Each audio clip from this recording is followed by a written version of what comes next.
The health and safety of our students and staff is a top priority.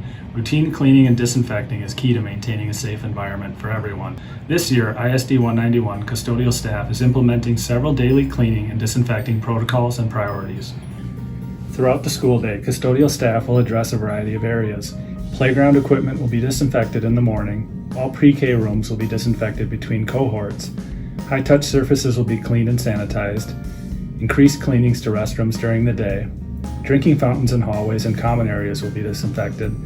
Cleanup and trash removal after breakfast and lunch in classrooms.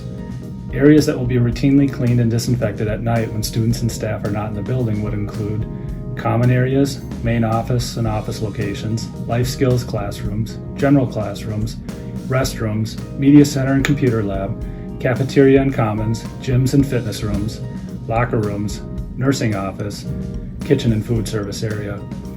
With Wednesdays being a distance learning day for most students, there will be an emphasis on deeper cleaning in buildings on that day. In addition to the typical sanitizers and disinfectants that ISD 191 uses, an electrostatic sprayer will be used daily to disinfect frequently touched surfaces like stairway railings, door handles and lockers, and plenty of hand sanitizer will be readily available around the buildings. It is a shared effort in minimizing potential spread of COVID-19.